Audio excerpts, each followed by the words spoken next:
News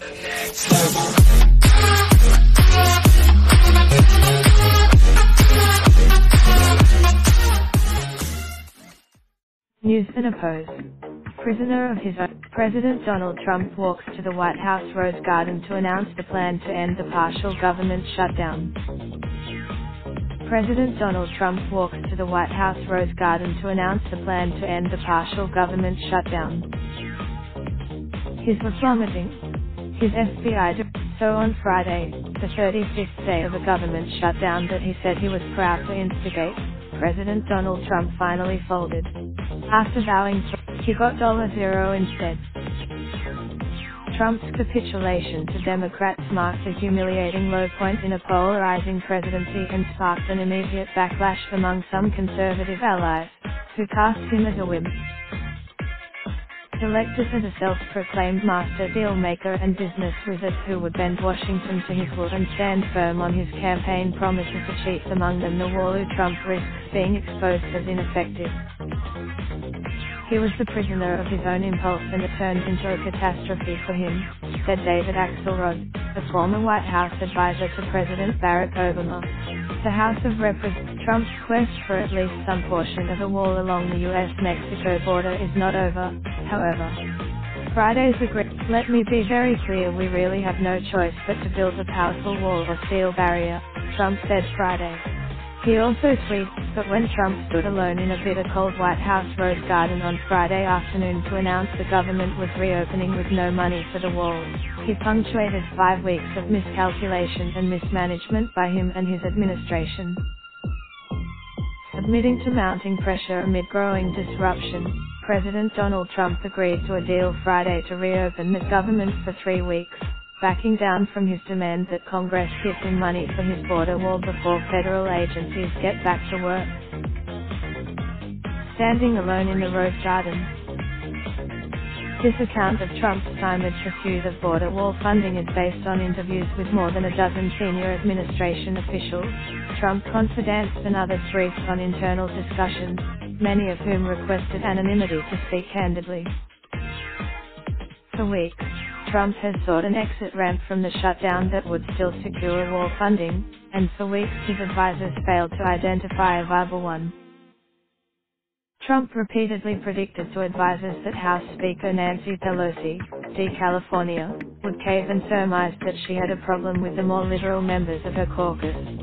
But she held firm. Why are they always so loyal? Trump asked him. As for their negotiations, Trump and Pelosi had not spoken since their January the 9th session in which the president stormed out of the White House Situation Room. In a private meeting, Trump and his advisors misunderstood the will of Democrats to oppose wall funding. Jared Kushner, who Trump jokingly says is to the left, pitched a broader immigration deal and had faith that he could negotiate a grand bargain in the coming weeks, according to people familiar with his discussions. He pitched a big deal. Trump, who fretted about the shutdown's impact on the economy and his personal popularity, cast about for blame and pointed fingers at his staff, including Kushner, for failing to resolve the impasse, according to Abe.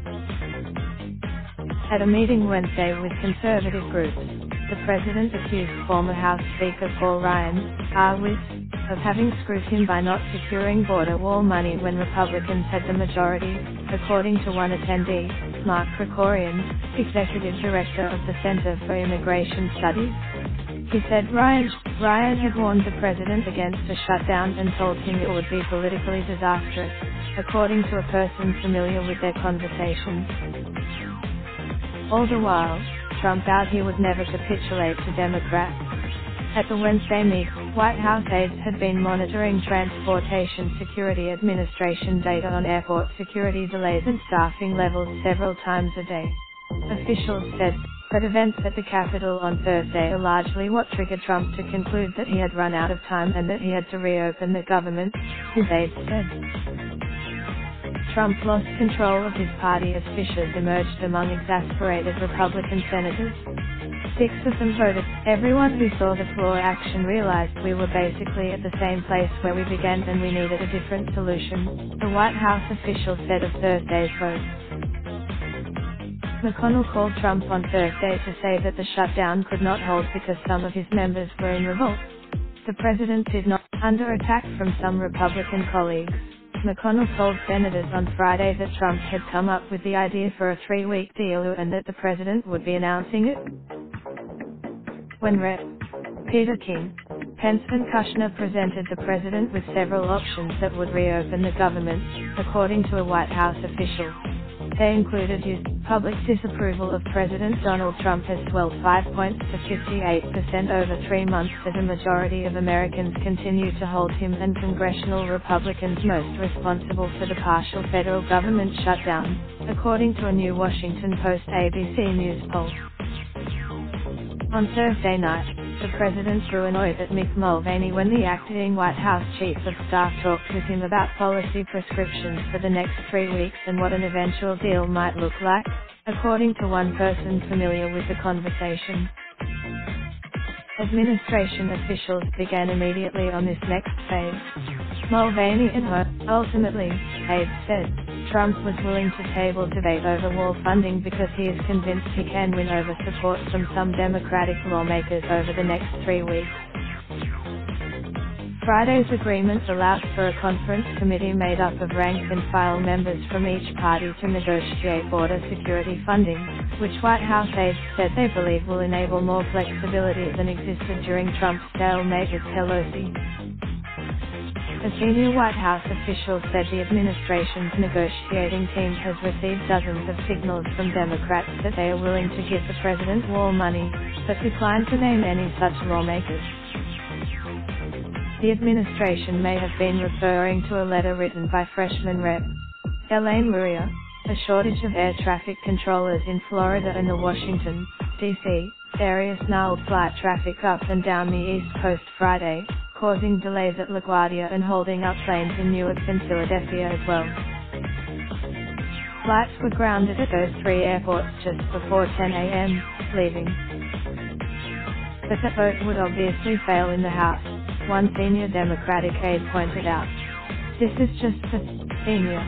Richard Blumenthal. Trump's approval ratings have fallen in most public polls, including a Washington Post ABC News survey released Friday that found 37% approve of his presidency and 58% disapprove. Trump risks further angering independent voters who do not agree with the prolonged shutdown and conservatives who disapprove of him caving after 35 days with no win. Conservative commentator Ann Coulter, whose criticism of Trump in mid-December helped inspire the president to shut the government in protest over war funding, registered her disapproval of his Friday decision. Good news for George Herbert Walker Bush as of today, he is no longer the biggest wimp ever to serve as President of the United States, Coulter tweeted. For months, Republican senators had been trying to warn Trump against the shutdown. Last June, fewer than half of 26,000 furloughed employees who have been recalled to work during the government shutdown to handle tax returns and taxpayers' questions have returned to their jobs as of Tuesday, congressional and government aides say. The official start of the tax filing season is Monday. I just said, shutdowns are miserable, Capito said Friday, recounting the Oval Office conversation. The last one was at King faulted the Conservative Freedom Caucus, led by Rep. Mark Meadows. I hope he ignores them for the next 3 weeks, King said. It's the charge of his plummeting. His FBI so on Friday, the 35th day of it.